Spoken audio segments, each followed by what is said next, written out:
नमस्कार। मैं आप सभी का अपना साथी डॉक्टर गौरव बेग आपका बहुत बहुत स्वागत करता हूं आज के इस बेहद खास सत्र, जहां आज हम मुलाकात और बातचीत करने वाले हैं एक बहुत बड़ी हस्ती से। कहते हैं आग लगी आकाश में, झरझर बरसे अंगार, संत ना होते जगत में तो जग मरता संसार। इस संसार को जब जब जरूरत पड़ी है, संत इस धरती पर आए और सबको जगाया, दर्पण दिखाया, सत्य का ज्ञान करवाया। आज भी जब इस धरती पर एक बहुत बड़ा परिवर्तन हो रहा है, ये घटित हो रहा है, अनेकों संत यहाँ पर आकर यही सत्य अनेकों आत्माओं के भीतर जगा रहे हैं। आज भी एक ऐसी ही महान हस्ती से हम सब रूबरू होने वाले हैं, बात करने वाले हैं इस कार्यक्रम के माध्यम से। प्रवीण जी से हम पहले भी मिल चुके हैं, हम जानते हैं, और प्रवीण जी की गुरु टीचर इजुमी जी के बारे में भी अनेकों लोग जानते हैं। जो नहीं जानते आज अच्छे से जान रहे हैं। प्रवीण जी, आपका बहुत बहुत स्वागत है sir. Thank you. Welcome, welcome back. दिल में आदर, सम्मान और आपका धन्यवाद, उसके लिए शब्द नहीं है, परंतु सीधा प्रश्न पर आऊंगा, नहीं तो ये लगेगा कि आपने मुझे प्रश्न देकर बिठाया। तो प्रश्न, क्योंकि आप असेंशन के लिए, इस उत्थान के लिए संसार को तैयार कर रहे हैं, you are chosen for that. तो मेरे प्रश्न जो होंगे वो इसी विषय से जुड़े। मेरा पहला प्रश्न है कि अगर किसी प्रियजन को, चाहे वो परिवार है, मित्र है, ये विषय समझ में नहीं आ रहा और समझाना चाहते हैं, क्योंकि ये साधारण सी समस्या है, धीरे धीरे प्रश्न का स्तर बढ़ाने का प्रयास करेंगे। ये विषय समझ में नहीं आ रहा है और उनको बताना चाहते हैं कि ये तैयारी उनके लिए बहुत जरूरी है, ये विषय उपयोगी, उसके लिए क्या करना? बहुत सारे परिवर्तन हमारे परिवर्तित होने से परिवर्तित होते हैं। हम जगत है, जगत हमारा प्रकटीकरण है। एवरीथिंग, अगर आपको लगता है कि हमारे परिवार के या प्रियजन नहीं समझ पा रहे, तो वो आपका एक हिस्सा है जो अभी नहीं समझ पा रहा है। अदरवाइज वो सब समझ जाते। हम अपने अनेक हिस्सों पे लगातार काम कर रहे हैं, हम अपने आप को बदल रहे हैं। हमारा वो हिस्सा जब इंटीग्रेट हो जाएगा तो ये पूरा जगत परिवर्तित हो जाएगा। वैसे भी हर एक का अलग अलग रोल होता है किसी भी प्रोसेस में। आपकी टीम ने इस प्रोग्राम को, इवेंट को ऑर्गेनाइज किया, सबके डिफरेंट रोल हैं। कुछ बता रहे हैं, कुछ इस एनर्जी को क्रिएट कर रहे हैं, they are called front runner. कुछ इस एनर्जी को धारण कर रहे हैं, दे आर कॉल्ड एंकर। कुछ समय के साथ आएंगे, तो इट्स ओके। सो सब तैयार होने वाले हैं।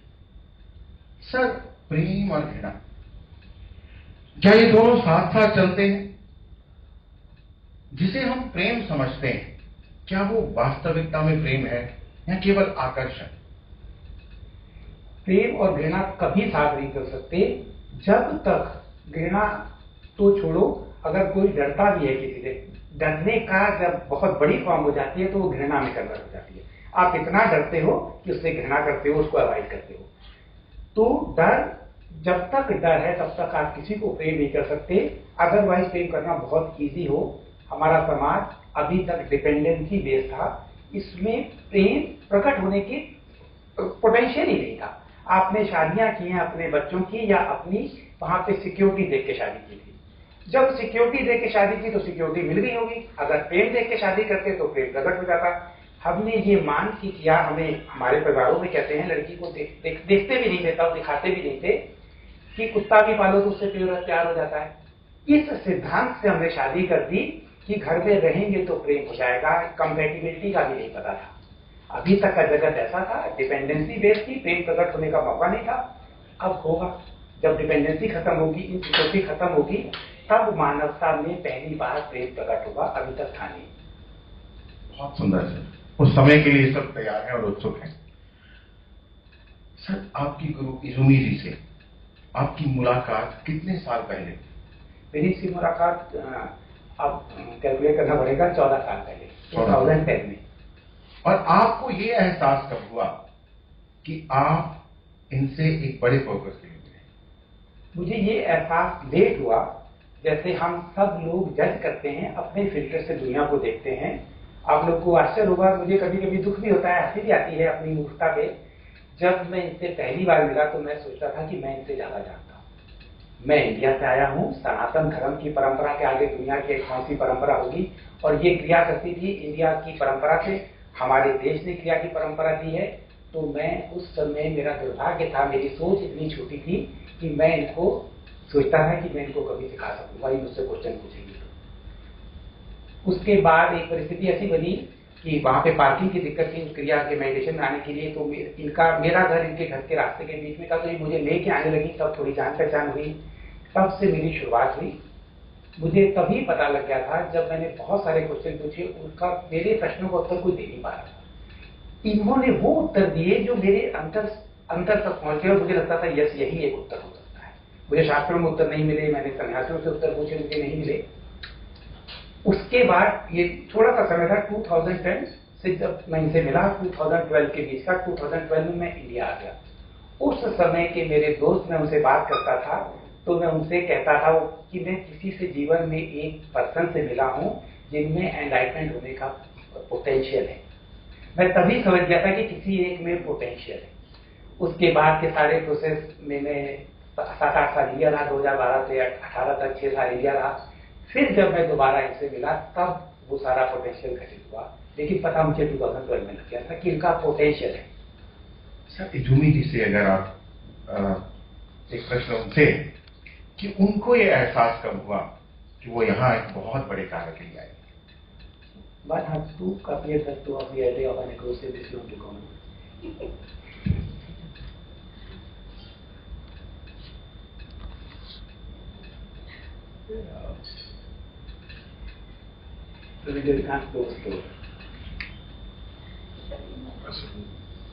मैंने जिंदगी भर मौन का अभ्यास किया है।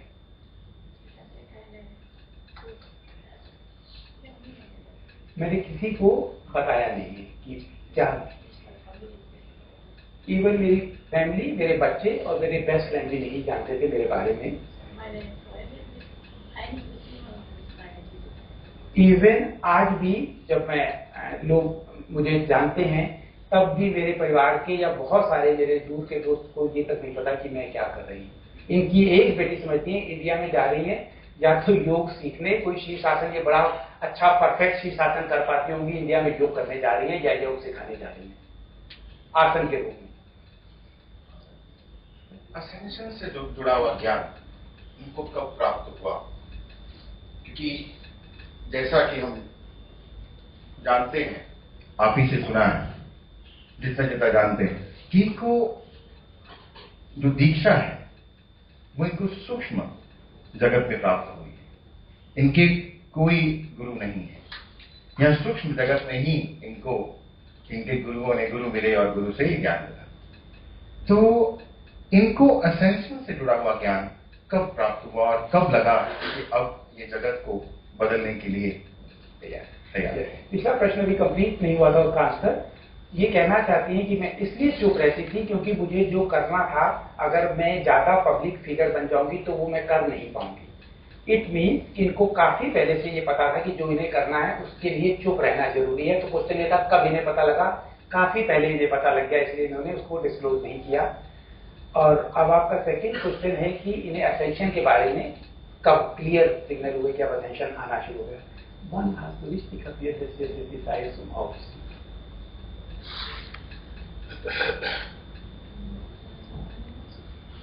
1999 में, जब ज्यादातर लोग सो रहे। यस, ऐसा माना जाता है कि धरती एक साइकिल से, हमारा सोलर सिस्टम गुजर रहा है, ये 36 ईयर की साइकिल है। ये साइकिल 1998 में स्टार्ट हुई, 2030 में खत्म हो रही है। 2012 इसका मिडिल पॉइंट है, जिसके बारे में लोग समझते थे कि धरती का अंत हो जाएगा या कल्चर का अंत हो जाएगा। उस 98 में जो साइकिल शुरू हुई और 99 में इनको पता लग गया कि असेंशन हो रहा है। सर उत्सुकता तो बढ़ रही है।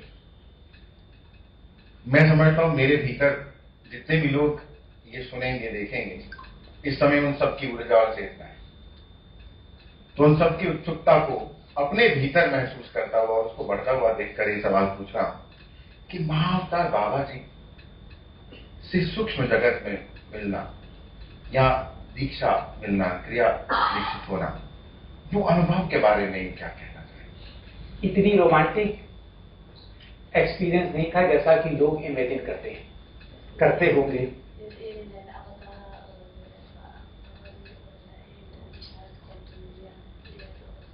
जैसी आप लोग की इमेजिनेशन हो सकती है कि कोई महान बीइंग आके मुझे इस तरह इनिशिएट कर रहा है और उसका जो एक्सपीरियंस है, ऐसा कुछ नहीं था।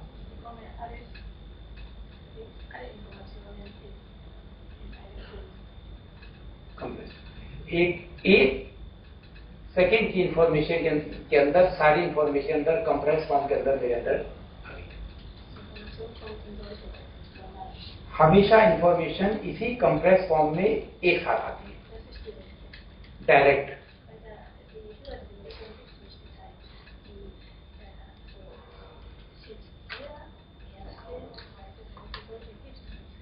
हायर डायमेंशन में टाइम एग्जिस्ट नहीं करता, वहां पे इस तरह की बातें नहीं होती कि बैठो तुम्हारी दीक्षा होगी, ये फर्स्ट क्रिया है, ये सेकंड है, ये थर्ड है, फोर्थ, फिफ्थ, सिक्स्थ है। एक कंप्रेस फॉर्म में सारी इंफॉर्मेशन आ जाती है। एक पॉइंट जिसमें सारी कंप्रेस इंफॉर्मेशन थी वहां पे, जैसे कंप्यूटर की भाषा में कहें तो कंप्रेस या जिप फॉर्मेट होता है जिससे डाटा कंप्रेस हो जाता है ट्रांसफर करने के लिए। बातें सुनकर लग रहा है कि समय तो केवल एक भ्रम है। वास्तव में भ्रम है, लेकिन थर्ड डायमेंशन इसको एक परसीव करती है लिनियरिटी में। अभी ये भ्रम हटा नहीं, हटने वाला है। अभी आप दुनिया के कई देशों में कई स्थानों पर जाकर के लोगों को जगाने का प्रयास कर रहे हैं, यात्रा कर रहे हैं। आप पूरी दुनिया में हो रहे बदलावों को कैसे देखते हैं, कैसे अनुभव करते हैं?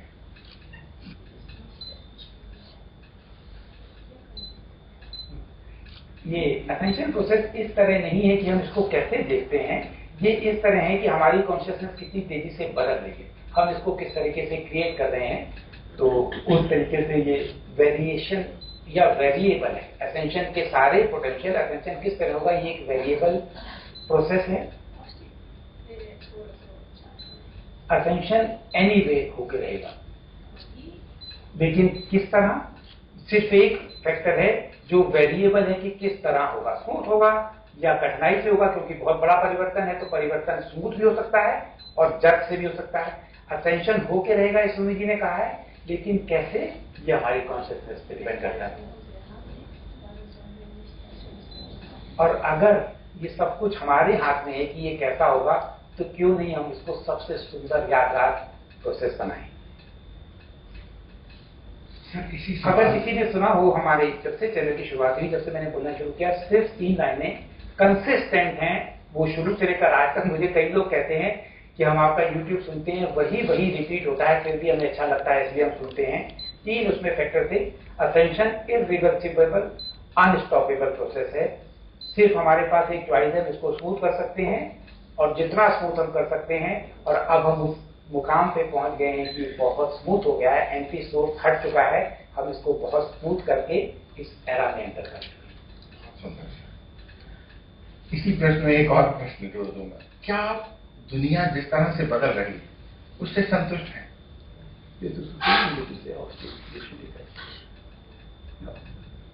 नहीं। आपकी रिट्रीट अभी दुनिया भर में हो रही है, भारत में काफी जगह पर हो रही है। तो भारत के लोगों की 2 अच्छी चीजें और 2 ऐसी चीजें जिनको आपको लगता है सुधार करना चाहिए, वो बताइए।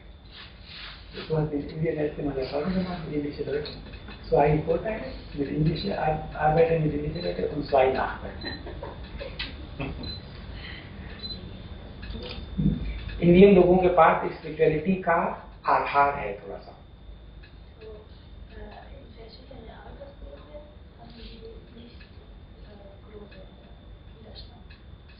एक पर्टिकुलर एज ग्रुप के अंदर बहुत कम रेजिस्टेंस है नए अटेंशन के बारे में सुनने के लिए।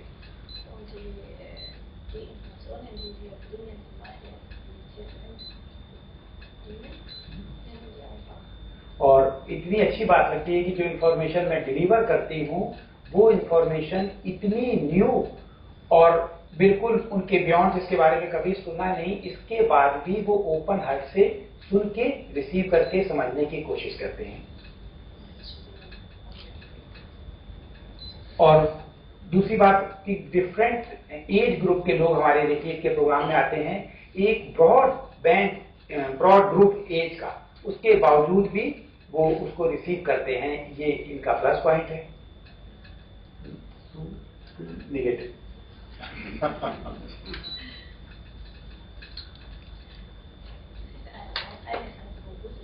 ये एक ही सिक्के का दूसरा पहलू, जो एक अच्छा है।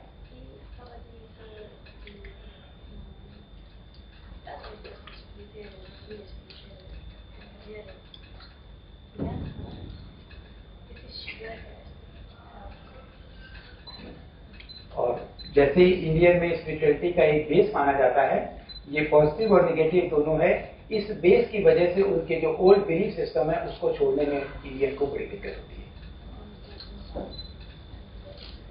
इस नए बिलीफ सिस्टम पे, इस ओल्ड बिलीफ सिस्टम पे जब इस न्यू इंफॉर्मेशन असेंशन का वो बनाने की कोशिश करते हैं मकान, तो वो फाउंडेशन वेव की तरह है, उस पर वो बन नहीं पाता। आध्यात्मिक लोगों में जो कहते हैं कि हम आध्यात्मिक हैं, रिलीजियस नहीं, रिलीजन से ऊपर उठ चुके हैं, उन लोगों के बारे में, उनके अंदर इस समय में जो बड़ा चैलेंज या बड़ी समस्या जिससे उनको गुजरना पड़ रहा है, वो समस्या क्या है? किस चैलेंज से उनको गुजरना पड़ रहा है? सेम समस्या, सेम चैलेंजेस। जब वो कहना शुरू करते हैं, कोई भी अपने आप को जब कुछ कह देता है तो वो आइडेंटिफाइड हो जाता है।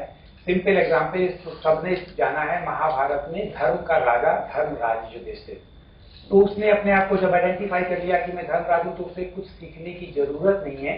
सामने भगवान भी खड़े हो तो उसको सीखने की जरूरत नहीं है, कितनी भी इंफॉर्मेशन आ रही हो उसको जरूरत नहीं है। तो ऐसे ही सोकाल आध्यात्मिक जगत के लोगों की समस्या है, अगर वो ये मान लेते हैं कि हम आध्यात्मिक हैं, तो उनकी सबसे बड़ी समस्या है कि अपने सीखने के प्रोसेस के जो बैरियर हटा लें, क्योंकि ascension altogether new thing है। जो धरती पे अभी तक था वो डिसफंक्शनल होके हटने वाला है, तभी तो नया प्रकट होगा। उस पर अगर उन्होंने लेयर बना रखी है और उस लेयर को वो नहीं छोड़ पाएंगे तो उनके प्रोसेस स्लो हो जाएंगे। सर, सत्य एक है जो सबके भीतर घटित होने वाला है, जो सबको याद आने वाला है, सभी उसी सत्य का हिस्सा है। सत्य एक है, धर्म, समुदाय, सांप्रदाय अनेक, और बहुत सारे गुरु, टीचर, मास्टर्स भी। तो इस स्थिति को इस समय आप कैसे देखती हैं, क्या कहती हैं? सत्य एक, सिखाने वाले गुरु अनेक। तो इस स्थिति में सत्य को जानना किस तरह का हो सकता है, कितना कठिन या कितना सरल? एक तरीका तो इसको देखने का ये हो सकता है कि मंजिल एक है, रास्ते अनेक। अगर वो है तब तो ठीक है, अगर वो सिखाने वाले कुछ एक रास्ते की ओर ले जा रहे हैं, क्योंकि कॉन्शियसनेस डिफरेंट है, डिफरेंट तरीके पढ़ाने के हो सकते हैं, उस केस में वो ठीक बात है। लेकिन अगर वो ये सत्य की ओर नहीं ले जा रहे तो वो भ्रम पैदा कर रहे हैं, तो वो ठीक नहीं है। तो ये इस पे डिपेंड करता है कि बहुत सारे गुरु संप्रदाय वो किस तरफ ले जा रहे हैं। अगर सभी एक ही दिशा तक ले जाने का प्रयास कर रहे होते तो सर आपको भी लगता है कि हम अब तक पहुंच चुके होते?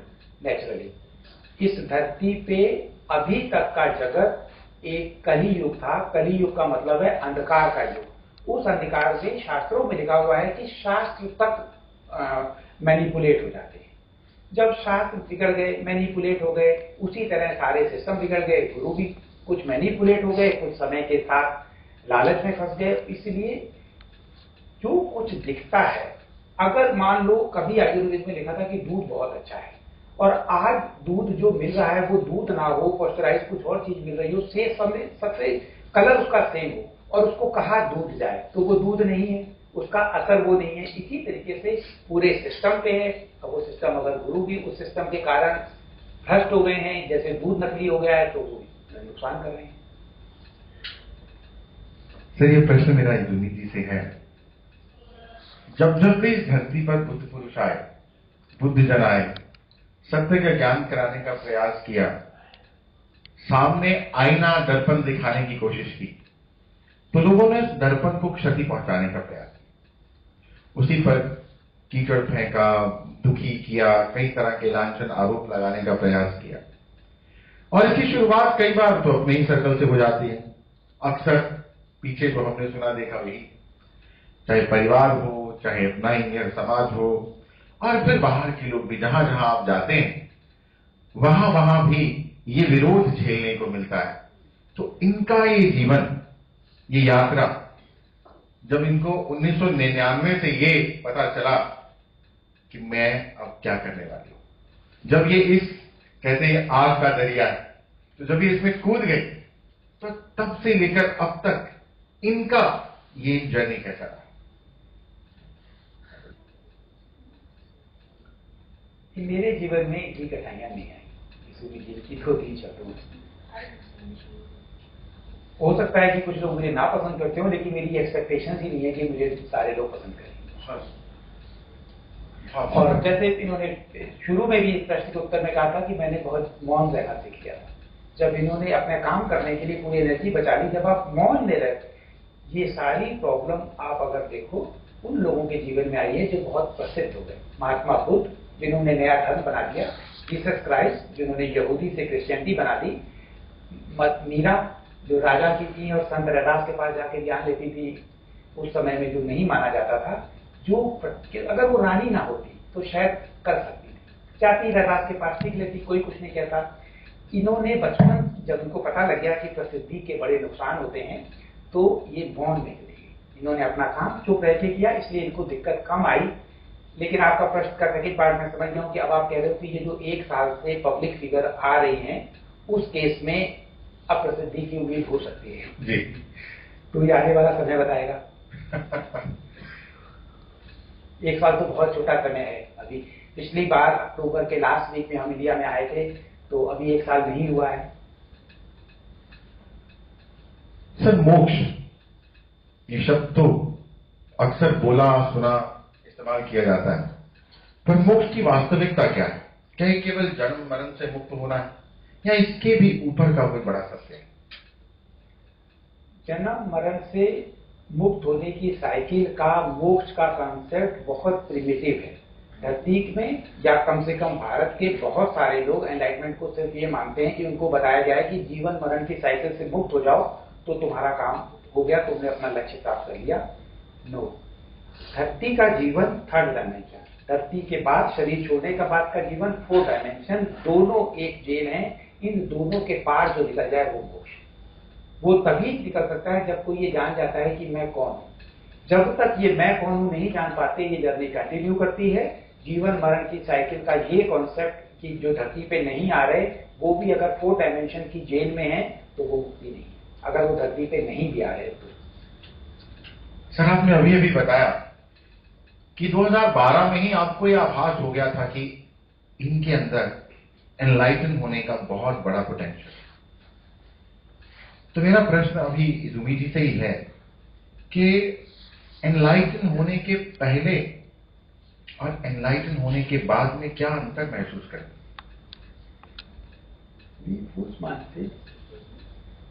एनलाइटमेंट होने के बाद डर एग्जिस्ट नहीं करता। डर एग्जिस्ट नहीं करता, इसको थोड़ा सा और एलोबरेट शायद मैं करूं। यहां पे अगर किसी से कहा जाए कि शेर आता है खा जाता है, तो शेर का डर किसी को नहीं लगेगा, क्योंकि हम एक शहर के अंदर है, यहाँ पे शेर आ नहीं सकता। डर एग्जिस्ट नहीं करता, इट मीन्स कि डर ही एग्जिस्ट नहीं करता, शेर हो या ना हो। डर जैसी कोई चीज एग्जिस्ट नहीं करती। एक बड़ा अच्छा साइन है एनलाइटमेंट के बाद का, जो आपको जिंदगी भर कंपनी करता है कि आप डर मुक्त हो जाते हो। मतलब जंगल में भी शेर का डर नहीं। और ऐसा माना जाता है कि जंगल में सन्यासी लोग गुजरते हैं, उनको शेर नहीं खाता।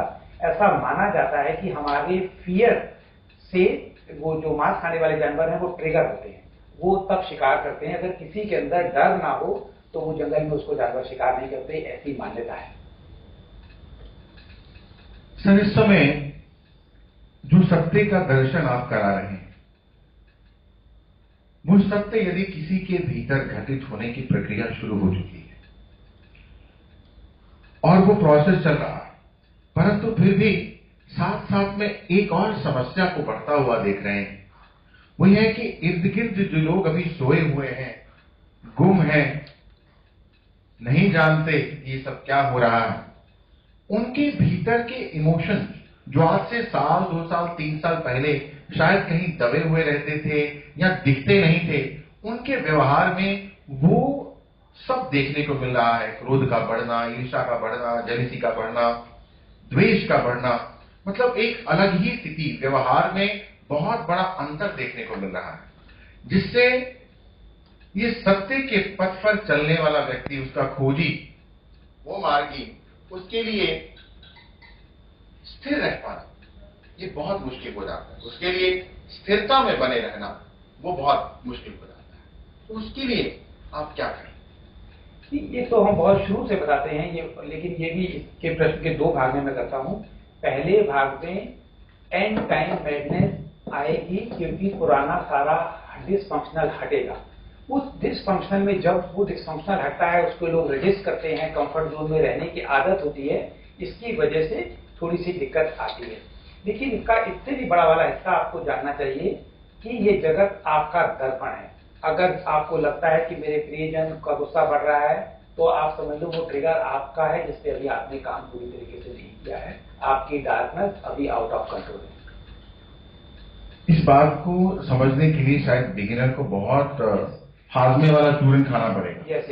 तो ठीक है, अगर ये क्वेश्चन बिगिनर्स के लिए है और बिगिनर्स इस कम अभी शुरुआत की है, उन्होंने पहली बार उनको पता लगा है कि असेंशन हो रहा है, लेकिन उसमें वो कोप अप नहीं कर पा रहे अपने सर्कमस्टांसेस से, अपनी फैमिली से और अपने रिश्तेदारों से, ये एक अच्छा साइन है।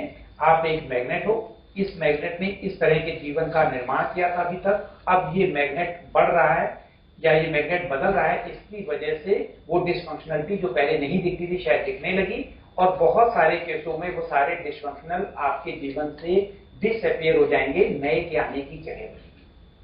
उनको आप नहीं सह पाओगे, वो डिसफंक्शनल हटेंगे और उसके बदले नए आएंगे।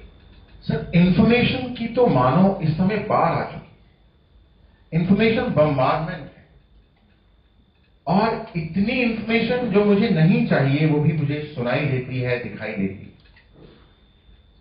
उससे बचने का प्रयास करूं, यदि इंफॉर्मेशन से कट जाऊं तो जो ज्ञान इसी माध्यम से मिल रहा है उस ज्ञान से भी वंचित रह जाऊंगा। तो इस प्रश्न का पहला भाग है कि कैसे मैं बैलेंस बना सकूं, उसके लिए कुछ इंपॉर्टेंट टिप्स।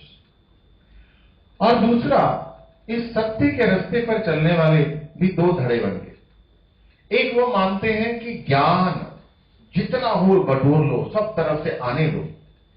उनके लिए क्या ये असेंशन ज्यादा स्मूथ होगा, या दूसरा धड़ा जो कहते हैं कि ठीक है सहजता से चलते जाओ, उनके लिए ये ज्यादा स्मूथ हो जाता है? पहला जो सेकंड क्वेश्चन का आंसर पहले, कि जो ज्ञान इकट्ठा नहीं कर रहे, सहज सरलता से अपने ऊपर काम कर रहे हैं, उनके लिए आसान होगा, क्योंकि इस टॉपिक में शुरू से भी एक क्वेश्चन ये था कि ओल्ड बिलीफ सिस्टम को खाली करना सबसे बड़ा काम है। वो ओल्ड बिलीफ सिस्टम के बदले और इंफॉर्मेशन का बोझ लेते जा रहे हैं, नए को आने की जगह नहीं बची।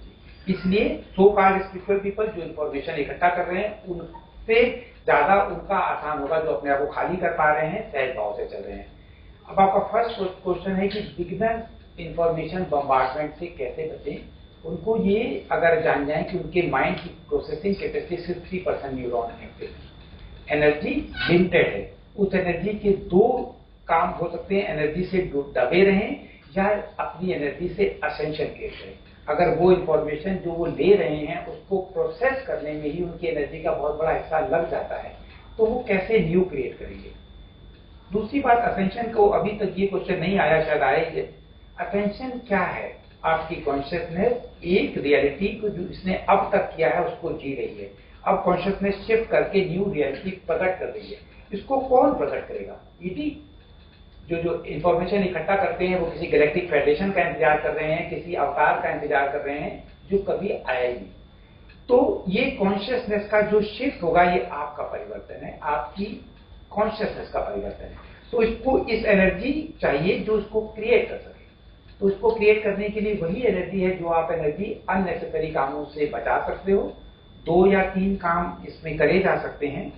इंफॉर्मेशन को फिल्टर करने की कैपेसिटी। उससे भी पहले इंफॉर्मेशन के भावनाओं में नहीं बहना। ये दो काम अगर कर पाएंगे तो आप अपनी एनर्जी को बचा पाएंगे, क्रिएट कर सकेंगे उस जगत को जो जिस पहला क्वेश्चन है कि हमारे पहले बाबा नहीं समझते, जिसको देख के ह्यूमैनिटी का एक बहुत बड़ा हिस्सा आ सके। बहुत सुंदर सर। कुछ प्रश्न अभी इजुमी जी के लिए हैं। यदि अभी तो नहीं, 1999 से पहले वाले इजुमी जी से प्रश्न है कि तब ये क्या सोचती थी? अगर इसके पास, अगर मैं उस समय इनसे ही प्रश्न पूछ रहा होता तो उत्तर क्या होता कि अगर आपके पास कोई महाशक्ति हो तो वो कौन सी हो? मुझे ऐसी कोई पावर नहीं चाहिए थी, क्योंकि हर पावर के साथ बहुत बड़ा रिस्क है कि मैं डिल्यूजन और महत्वाकांक्षा में या अपने बड़े होने की अहंकार में फंस जाती। इसलिए मुझे उस समय भी पूछते तो मैं कहती मुझे कोई महाशक्ति नहीं चाहिए। मेरे जीवन का सबसे बड़ा वरदान ये है कि मेरे पास कोई भी स्पेशल टैलेंट नहीं था, बिल्कुल नॉर्मल से भी मेरी लाइफ कम थी। ये मेरा सबसे बड़ा वरदान था। और आज हम देख रहे हैं कि सर युवाओं के ऊपर इतना प्रेशर है, पेरेंट्स का प्रेशर, कंपटीशन का प्रेशर, हर तरफ से उनके ऊपर प्रेशर है। वो अपने अंदर एक बहुत बड़ी लड़ाई से गुजर रहे हैं उनके लिए, क्योंकि परिवर्तन हो रहा है। आप उस परिवर्तन को देख रहे हैं जो शायद सभी नहीं देख पा रहे हैं। असुरक्षा के अंदर प्रेशर बढ़ता जा रहा है, प्रेशर बढ़ाया जा रहा है। तो उनके लिए भी यदि आप कोई एक मैसेज दें कि युवाओं को इस समय क्या करना है, और युवाओं के उन पेरेंट्स को जो बहुत असुरक्षित हैं उनके लिए भी एक मैसेज।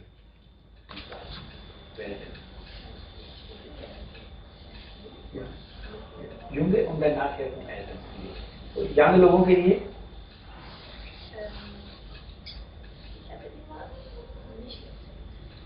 मैंने, जैसे मैंने पहले कहा कि मैंने कभी किसी को एक्सप्लेन नहीं किया। 99 से भी पहले मैं मॉन में रहती थी।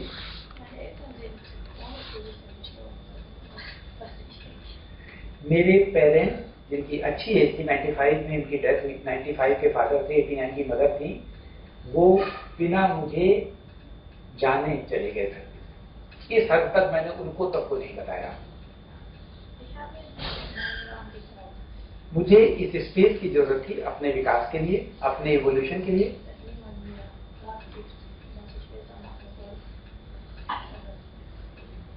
मुझे उन सारी सलाहों से मैं बच गई जो मुझे मिलती अगर वो पता होता कि मैं क्या करती हूँ कि तुम ये करो और ये ना करो। वो सारी सलाहें अगर मिलती तो मेरा रास्ता भटकता। उन सारी सलाहों ना मिलने के लिए मैंने अपने आप को एकांत में रखा और उसकी वजह से मेरी जर्नी ऐसी हो पाई। और ना ही मैंने किसी से पूछा। लेकिन इन दोनों बातों की जिम्मेदार मैं खुद थी। ये जिम्मेदारी मैंने अपने ऊपर ली। युवा लोगों के लिए मैं यही कहूंगी कि या तो वो अपनी जिम्मेदारी अपने ऊपर लें बिना किसी के सुने हुए, या फिर अपने माँ बाप की सुने और जो वो बताएं वैसा करते थे। असुरक्षित पेरेंट्स के लिए vor eine diese Eltern, die nicht so sicher sind. Und aber über Unsicherheit, weil sie diese Mangel sind.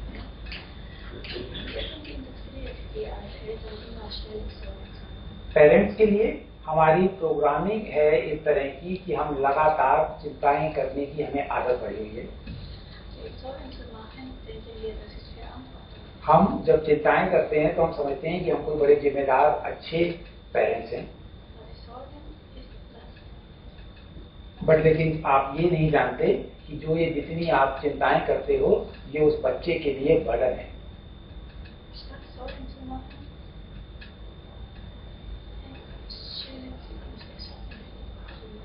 उन पे बर्डन डाल के अपनी इच्छाओं, महत्वाकांक्षाओं और अपनी सलाहों का, उनकी चिंताओं करने के बदले उनका सुनहरा भविष्य क्रिएट करें अपनी कॉन्शियसनेस में। उनको देखें कि एक समय के बाद वो बहुत परफेक्ट उनका जीवन है, ये ज्यादा इफेक्टिव है। लेकिन उसको समझने के लिए आपको एक रिक्वायर्ड कॉन्शियसनेस चाहिए। इस बात को समझने के लिए कम से कम आप ये समझें कि इस धरती पे हर एक बीइंग अलग है, हर एक यूनिक है, उसका पोटेंशियल जीने का रास्ता अलग है। इसीलिए हर एक के जीने के रास्ते और मार्ग अलग अलग हैं।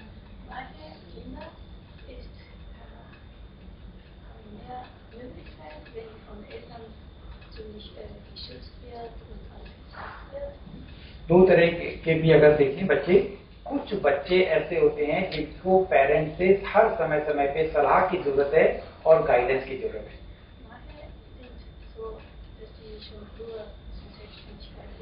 इसके बदले कुछ बच्चे ऐसे होते हैं जो इंडिपेंडेंट होते हैं, जिनको अपने अंदर ज्ञान है, उनको पेरेंट्स की जरूरत नहीं होती, सलाह की कम जरूरत होती है।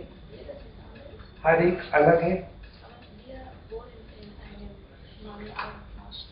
लेकिन धरती पे एक जीवन शैली, एक तरह की जीवन शैली पूरा समाज जिस तरफ भागा जा रहा है, उसकी तरफ जीने के लिए माँ बाप जब ये नहीं देख पाते कि हमारा बच्चा यूनिक है, उसको उसी ढर्रे में, उसी ढांचे में ढकेलते हैं, तो वो बच्चों के लिए उतना इफेक्टिव नहीं होता।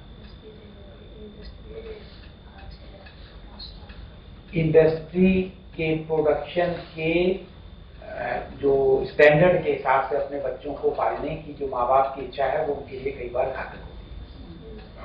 किसी को भी वो हैप्पी नहीं बनाती, ना आपको एज ए पेरेंट, ना आपके बच्चों को, जिनकी प्रायोरिटी अलग हो सकती है। क्या आपकी कोई पसंदीदा पुस्तक या लेखक है जिसने आध्यात्मिक पथ पर आपको बहुत प्रभावित किया? जेम्स माहू की किताबों ने इनको बहुत, गार्डन सेला जिसकी सर्फिंग ट्रांसफर्मिंग की बुक है, Anastasia,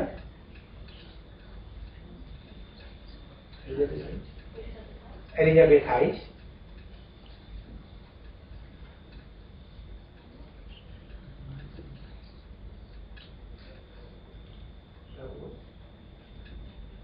and Grabovoi, Russian scientist, Russian spiritual writer.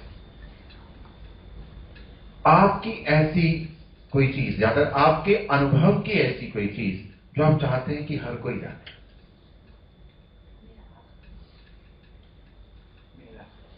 अपनी केयर करें। हमें किसी तरह हमारी एक रॉन्ग प्रोग्रामिंग का हिस्सा है कि हमें सेल्फलेस होना चाहिए। सेल्फलेस के कारण हम बहुत सारी सेल्फलेस के साथ एक विनम्रता झूठी ओढ़ लेते हैं। जगत आपका दर्पण है। जब आप अपनी केयर नहीं करते, जब समाज आपकी केयर नहीं करता, तब आज अपनी आप रिस्पेक्ट नहीं करते, समाज आपकी रिस्पेक्ट नहीं करता। ये कहना चाहती हैं सुनिधि। तो इनका ये बहुत बहुत सुंदर सर, बहुत बड़ी बात है जो थोड़े शब्दों में कहें।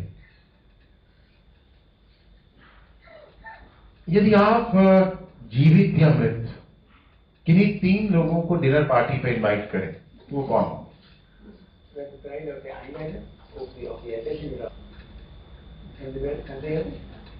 पूरी धरती को मैं कंप्रेस करके एक में बना के उनको इनवाइट करूंगा। मैं एक बात इसी में ऐड करना चाहता हूँ। एक बार इन्होंने मुझसे कहा था कि मेरा जीवन तो बहुत अच्छा चल रहा था, पैसे हर चीज एक तरह से कहते हैं जिसको समाज के आइडियल है, कोई दिक्कत नहीं थी। फिर भी कभी कोई दोस्त परेशान हो गया, कभी कोई एम्प्लॉय परेशान हो गया, तब मेरे मन में ये पता लगा कि मेरा जगत तब तक परफेक्ट नहीं हो सकता जब तक मेरे जगत में एक भी पर्सन दुखी है। चाहे कहीं पे भी अगर एक भी मेरे जगत में पर्सन दुखी है तो मैं खुश नहीं रह सकती। उस दिन से ही इनके अंदर असेंशन का बीज पड़ा था। सबसे असामान्य जगह जहां पर आप गए और जिससे आपको बहुत प्रेरणा मिली, जगह कौन सी? ऐसी तो बहुत सारी जगह हैं।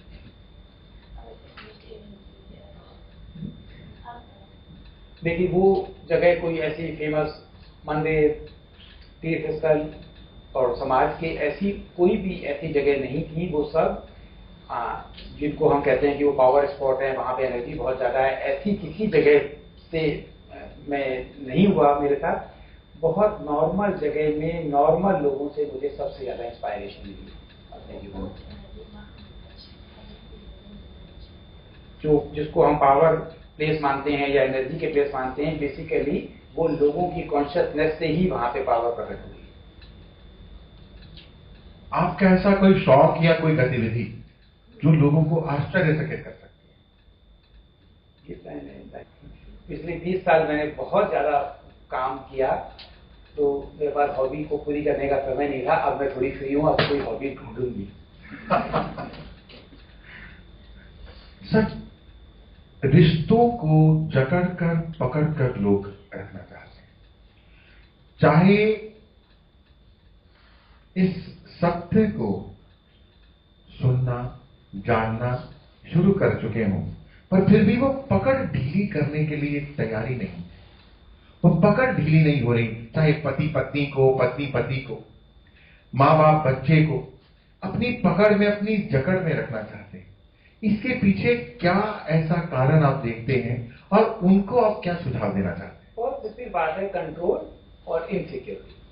दो चीजें हैं जो आपको पकड़ के रखना चाहते हो, जकड़ के रखना चाहते हो। अंदर के डर, जकड़ लो, बेटा की शादी हो गई, बाद में बूढ़े हो जाएंगे तो छोड़ ना दे। तो सिर्फ दो ही चीजें हैं, कंट्रोल और डर, इनसिक्योरिटी। सलाह ये है कि इनसे उभरे कैसे? Expansion of consciousness. वो कैसे होगा? काम करना पड़ेगा सीधे।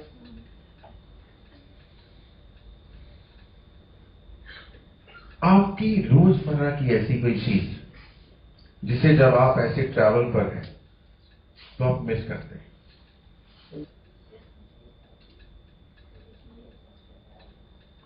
मेरी जो सबसे बड़ा मेरे अंदर टैलेंट है कि मैं कभी दो चीजों को कंपेयर नहीं करती।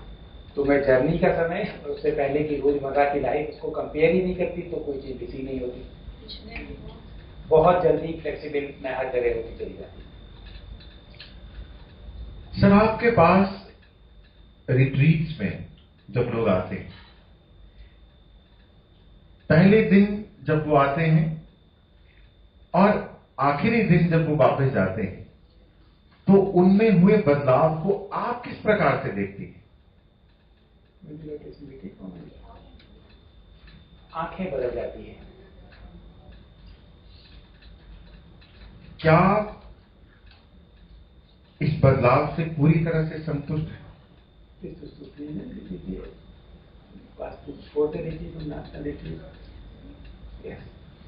संतुष्ट है। आपकी उन सभी को एक, आपकी हर सुझाव गोल्डन सुझाव है, तो एक गोल्डन सुझाव, एक सजेशन जो रिट्रीट अटेंड नहीं कर पाते।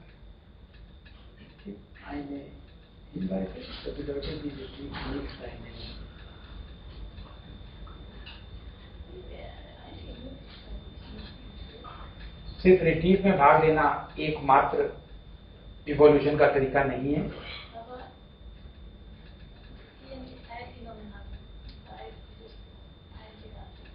लेकिन जिन लोगों ने भी रिट्रीट का अनुभव किया है वो जानते हैं कि ये बड़ा एक विशेष मौका या विशेष एक अनुभव है जीवन परिवर्तन का।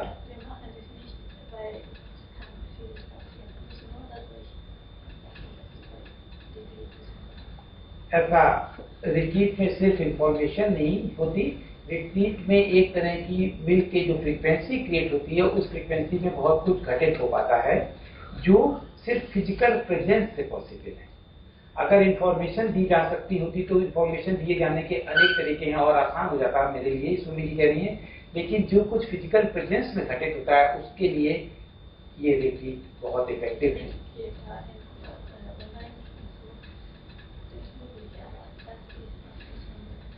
जो कुछ लोग ऑनलाइन क्वेश्चन पूछते हैं या यूट्यूब और जूम के सेशन होते हैं, लेकिन जो रिट्रीट में घटित होता है फिजिकल प्रेजेंस से, वो वहां पे घटित नहीं हो पाता, क्योंकि सिर्फ अगर इंफॉर्मेशन की बात नहीं है। हर वो पर्सन जिसने रिट्रीट में भाग लिया है वो ये जानता है। लेकिन प्रश्न है कि जो लोग नहीं आ पाते उनके लिए सलाह क्या है? तो जो लोग अभी तक नहीं आ सके हैं,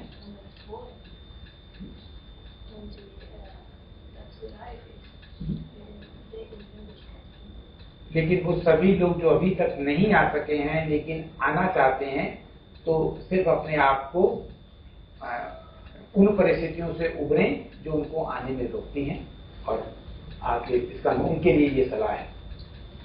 सर, ये रिट्रीट्स, क्योंकि धरती बदल रही है और आप लगातार ये कह रहे हैं कि थोड़ा ही समय बचा है, तो ये रिट्रीट्स कितनी देर और? थोड़ा समय एक रिलेटिव शब्द है। सदियों की, जब से मानवता अपने आप को जानती है तब से वो थर्ड डायमेंशन की रियलिटी में है। उसके परिवर्तन के लिए अगर थोड़ा समय कहा जाता है तो ये थोड़ा एक रिलेटिव समय है। तो इस रिलेटिव समय इसके बाद भी फिर वही पहले वाला जो आंसर है कि असेंशन कोई ईटी आके नहीं करेंगे, असेंशन अवतार नहीं करेंगे, असेंशन ह्यूमन कॉन्शियसनेस करेगी, क्योंकि वो शिफ्ट होके करेगी। तो ये शिफ्ट कौन करेगा? इसके लिए कब तक रिट्रीट होंगी? जब तक एक रिक्वायर्ड कॉन्शियसनेस जगत पे प्रकट नहीं हो जाएगी जो इस असेंशन को करने में सक्षम हो। अकेले हम नहीं कर रहे, इस धरती पे अनेक जगह इस तरह की एक्टिविटीज सेम समय पे हो रही हैं। छोटे छोटे ग्रुप है, हम भी कितने छोटे अनपॉपुलर ग्रुप है, हमारे बारे में कोई नहीं जानता, ऐसे धरती पे अनेक छोटे छोटे ग्रुप हैं, वो हो रही हैं। उससे कलेक्टिव कॉन्शियसनेस पे एक जब लेवल आ जाएगा तो 100 मंकी अफेक्ट होगा। जब तक ये नहीं आएगा तब तक ये प्रोसेस चलते रहेंगे। सर, साधारण व्यक्ति के लिए या बुद्धि के लिए समझने के लिए इसको थोड़ा आसान कर दीजिए। ये रिक्वायर्ड कॉन्शियसनेस की आप बात करते हैं, ये लगभग 800 करोड़ की आबादी है, इसमें कितना नंबर जाग जाए तो वो रिक्वायर्ड कॉन्शियसनेस तक पहुंच जाएंगे? पहले मैं 100 मंकी अफेक्ट थोड़ा सा बता देता हूँ। जापान के एक आइलैंड में बंदर की एक प्रजाति थी जिसपे रिसर्च कर रहे थे साइंटिस्ट, बहुत शाई थी, तो आइलैंड के दूसरी तरफ से कैमरे से उसको ऑब्जर्व करते थे, उनकी एक्टिविटीज को। एक दिन उन्होंने देखा कि वो बंदर आलू या कोई शकरकंद जैसी चीज जो जमीन के अंदर उगती है, वो उसको पहली बार उसने धोकर खाई। उससे पहले वो हमेशा ऐसे ही खा लेता था मिट्टी के साथ। तो उनके लिए न्यू एक्सपीरियंस था, उन्होंने नोट कर लिया। थोड़े समय बाद 2 बंदर आए, फिर 3, 4, 5 ग्रुप बढ़ता गया। एक दिन इतने सारे बंदर आए कि उनको गिनना तो मुश्किल था, लेकिन उन्हें लगता है लगभग 100 के बंदर करीब होंगे। जैसे ही उन्होंने धो के खाया, उस दिन के बाद सारे बंदरों ने उस फल को सिर्फ धोकर खाया। ये तो चलो हो सकता है, लेकिन ना केवल वहां बल्कि पूरी दुनिया में उस प्रजाति के बंदर ने उस दिन के बाद से उस फल को हमेशा धोकर ही खाया। ये 100 मंकी इफेक्ट है। इस 100 मंकी इफेक्ट को करने के लिए उस आइलैंड में 100 बंदरों की जरूरत थी लगभग। ह्यूमैनिटी के लिए ऐसा माना जाता है कि 10% अगर ह्यूमन पॉपुलेशन इस कॉन्शियसनेस में आ जाए तो 100 मंकी इफेक्ट हो जाएगा, इमीडिएटली चेंज हो जाएगा। तो उसको आप किस तरह से देखती हैं कि क्या उसके लिए स्पीड सही है, हम सही चल रहे हैं? मैं उम्मीद करती हूँ, पक्का मुझे नहीं पता कि स्पीड कम है या ज्यादा, लेकिन मैं उम्मीद करती हूँ कि ये स्पीड से हो जाएगा। जाते जाते एक संदेश उनके लिए जो आपकी रिट्रीट्स अटेंड कर चुके हैं, कहीं पे भी किसी भी समय, उनके लिए आप क्या कहना चाहेंगे? क्योंकि उस फ्रीक्वेंसी में जब वो लोग आते हैं तो एक अलग बदलाव को अनुभव करते हैं, परंतु वापस से जब वो बैंड जो है वो अपने ही स्थान पर पहुंचता है तो शायद जाकर के वो समय उनके लिए एक बड़े टेस्ट का या एक बड़े बदलाव का समय होता है, जब बाहर और अंदर की स्थितियां अलग तरीके से उन पर प्रभाव डाल रही हैं। तो उनके लिए एक मैसेज जो आप देना चाहेंगे? उन सभी लोगों ने जिन्होंने किसी भी समय रिट्रीट में पार्टिसिपेट किया है, उन सब के पास मैजिक वैंड, जादू की छड़ी दे दी गई है।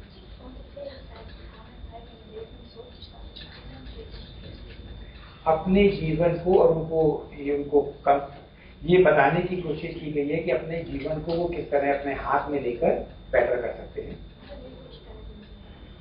सारी संभावनाएं आपके अंदर हैं, आपकी चेतना के अंदर से प्रकट हो रही हैं।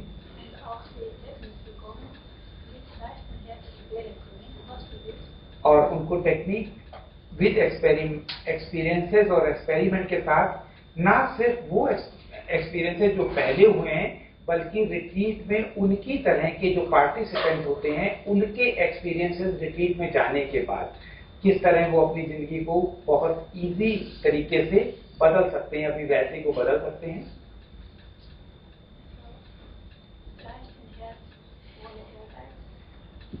इजी हार्ट के साथ, लाइटनेस के साथ, बिना बहुत ज्यादा महत्वाकांक्षी हुए अपने बड़े टारगेट, अपने बड़े गोल सेट करें। ये बिल्कुल जैसे कार का नेविगेशन की तरह काम करेगा कि आपने बड़ा टारगेट सेट कर दिया। एक बहुत ब्यूटीफुल असेंशन, एक बहुत ब्यूटीफुल जगत, उस जगत में जिसमें आपका मेन रोल है, आप उसका मेन कैरेक्टर हो। आपकी यूनिकनेस हर जगह प्रकाशित हो रही है। जीवन सिर्फ उत्साह और खुशी है, आश्चर्य से, प्लेजेंट सरप्राइजेस से भरा हुआ है। जब आप चाहो, अगर जो भी चाहे रिट्रीट का पार्टिसिपेंट वो इसको क्रिएट कर सकता है।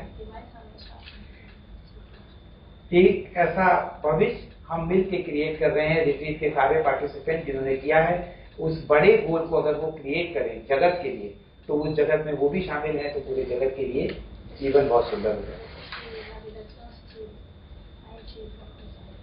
वही नेविगेशन का टारगेट हम सब के लिए है। हमारे लिए जो रिट्रीट में पार्टिसिपेट कर रहे हैं, आप जो इंटरव्यू ले रहे हैं, या आने वाले समय के लिए, मानवता के लिए, जिसमें एक नए जगत का निर्माण हो सके। शब्दों में धन्यवाद संभव नहीं है, पर आप मेरे हृदय को समझ पाए तो आप जान पाएंगे कि मैं कितना ग्रेटफुल हूं, कितना धन्यवादी आपका इस समय देने के लिए। मैं यानी हम सब, मैं यानी वो सब जो आपके इन शब्दों से, इन मैसेजेस से अपने हृदय में एक बड़े परिवर्तन को अनुभव कर पा रहे हैं, वो सब आपके बहुत बहुत धन्यवादी हैं। Thank you so very much ma'am, thank you so very much and thank you all. आपके जीवन में, हम सब के जीवन में एक बहुत बड़ा परिवर्तन घटित हो रहा है। हम सब अपने असली घर की ओर लौट रहे हैं। धन्यवाद।